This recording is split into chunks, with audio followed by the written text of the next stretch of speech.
Welcome, Darklings, to a world where happily ever after is just a myth. This is Fairytale Felonies.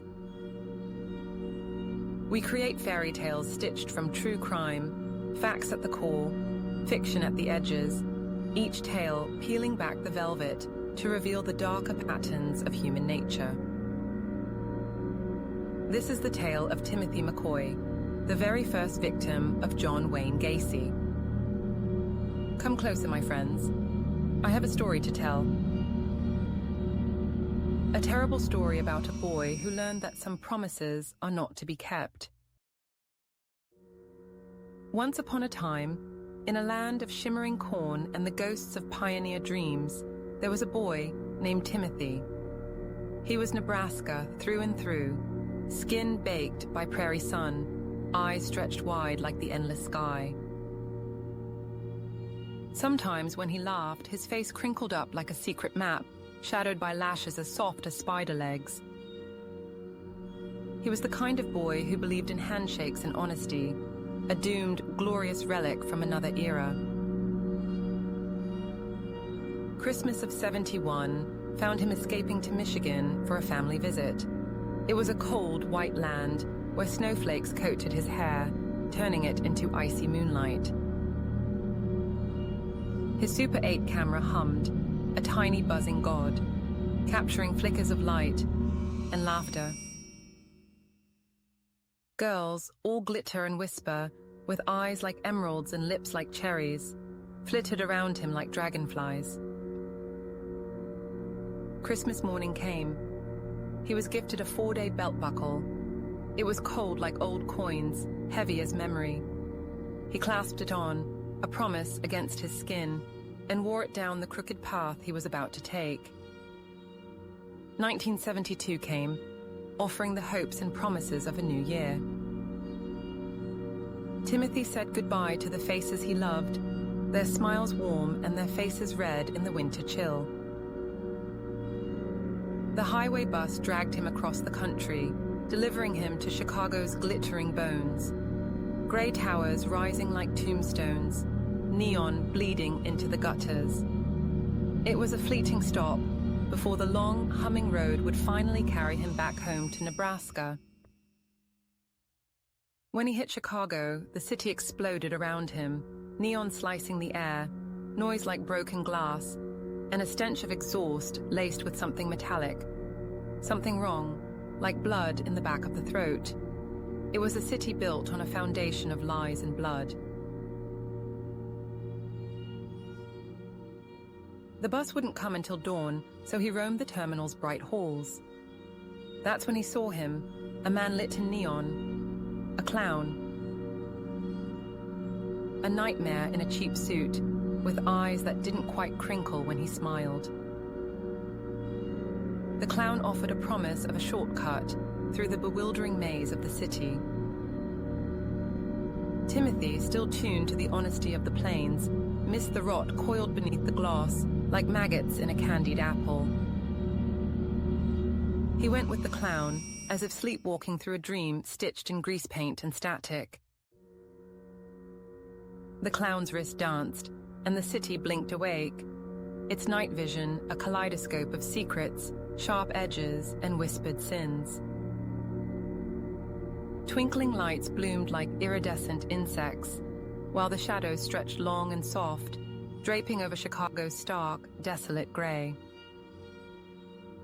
It became a hushed, glittering magic, a world breathed into being by the dark, a beauty the day hours hid. Hours later, Timothy's stomach grumbled a hollow song. He hadn't tasted food since the greyhound's tired hum had started his journey. The jester, all sly smiles and moonlight, promised his home was just around the bend, a place of warm food and soft dreams. He swore he'd take Timothy back to the station in the morning. With a yawn, Timothy nodded. Food and sleep were all he needed. The clown house was dark and smelled of mildew and candy. The clown, all powder and painted sorrow, laid out a meal, meat and bread. But the meat whispered of graveyard flowers, of things left too long. A faint sweet rot clung to it, a ghost of freshness gone sour. Still, the hungry animal in Timothy's belly urged him forward. So he ate. Then came the shots, liquid starlight in a glass, burning away the edges of the day. Timothy drank them down, each fiery gulp, a spell against the bad taste, a switch to turn off the howling in his head.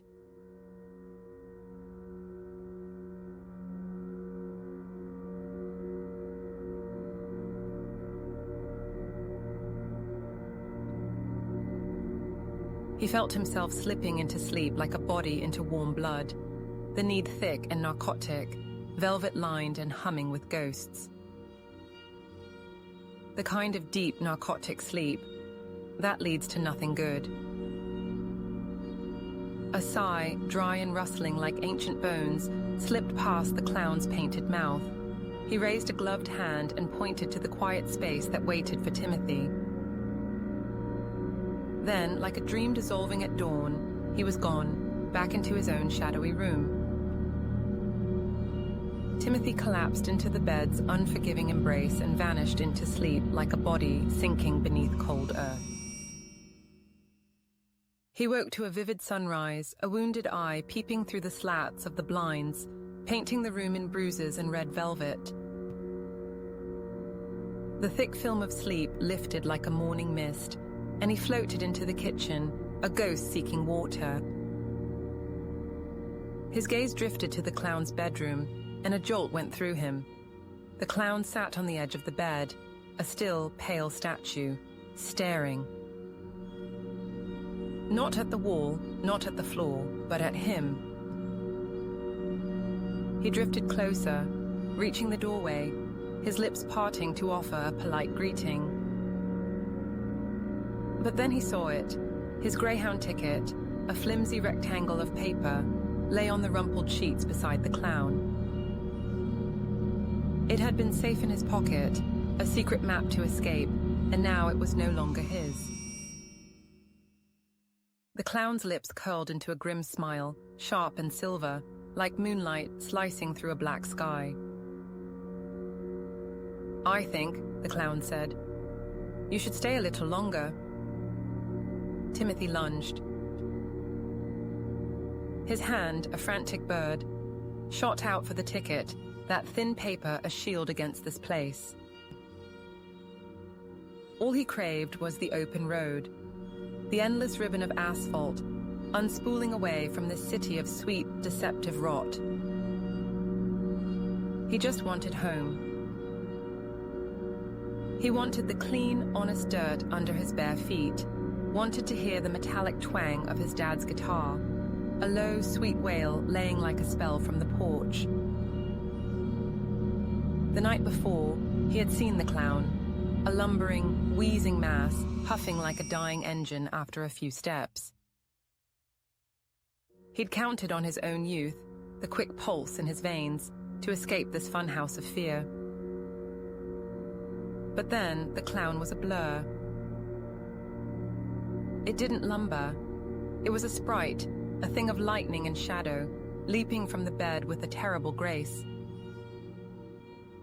And in its hand, reflecting the bruised sunrise, was the blade.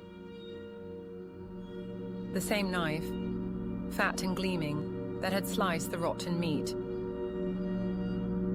A cruel silver smile. Timothy froze. The clown's impossible agility, a sudden, sharp magic, turned his veins to ice, a cold shock blooming through him. Then the chill evaporated, replaced by a sudden blossoming heat in his chest.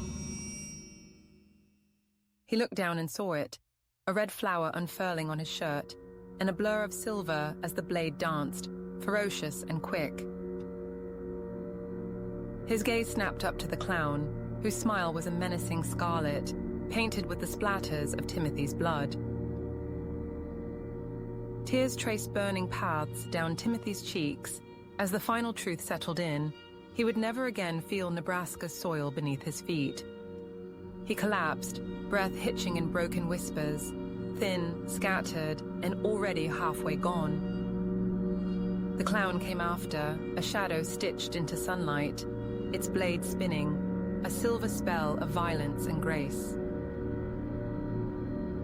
Timothy felt the warmth of his own blood seeping beneath him, forming a warm, wet bed as his body began to shiver, a terrible, final cold creeping in. The demon in grease paint stilled, and the blade, once a silver spell of violence, fell quiet in his hand.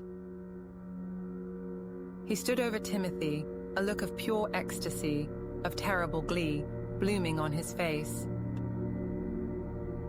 But even that began to fade, melting into shadow as Timothy's vision blurred, his consciousness slipping away. The clown slipped away, shoes squeaking like a cruel joke, while his breath stuttered, wet, shallow, and slipping into silence.